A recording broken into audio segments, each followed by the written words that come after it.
Hi guys, this is Jem in here, Tarot Reader. So tingnan natin kung ano ang reading mo for today. Just a reminder, this is a general reading. So this may or may not resonate with you, so don't take it personally. This is just a guide. This is also a timeless reading. So kung mapanood mo ito sa ibang panahon at ibang pagkakataon, possible na nakatadhanang mapanood mo ang reading na ito. Maaaring yung mga advice and messages na mapupull out natin ay makatulong sa iyong sitwasyon. Also, please like, share, comment, and follow my page for more videos like this. Give me your energy. Ano ang reading mo for today? Give me your energy.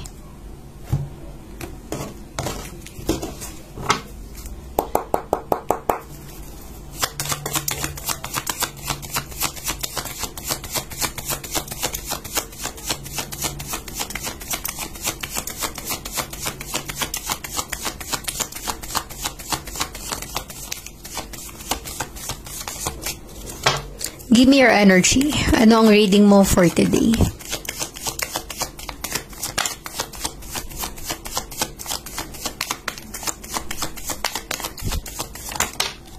Okay.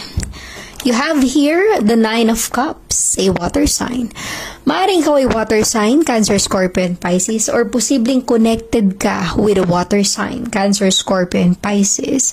Maaaring may letter A, may letter J, or possible na may letter I sa pangalan mo, or ganun din sa pangalan ng taong involved or connected sa'yo. May letter I, J, or A. Okay? So resonate as it is, guys.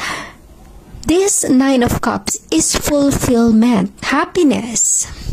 Ibig sabihin yan, unti-unti mong nakakamit yung ninanais mo, yung mga bagay na ikasasaya mo sa buhay.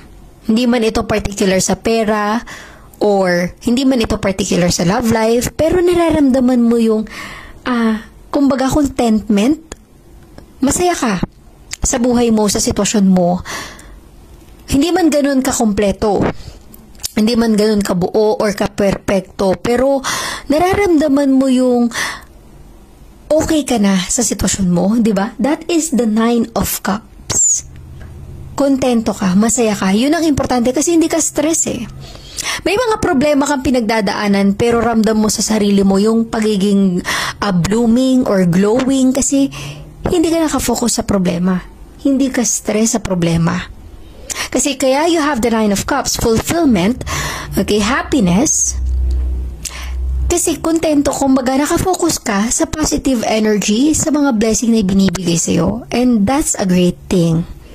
Lagi kang mag-focus sa positive para mawala yung mga stress sa isipan mo or gumugulo sa isipan mo.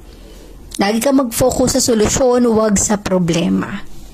Okay? Kung mararamdaman mo yung energy ng taong ito, Nine of Cups, sitting pretty. Diba? Wala man yung pentacles na pera, all about money, pero masaya siya. Kontento siya. Okay?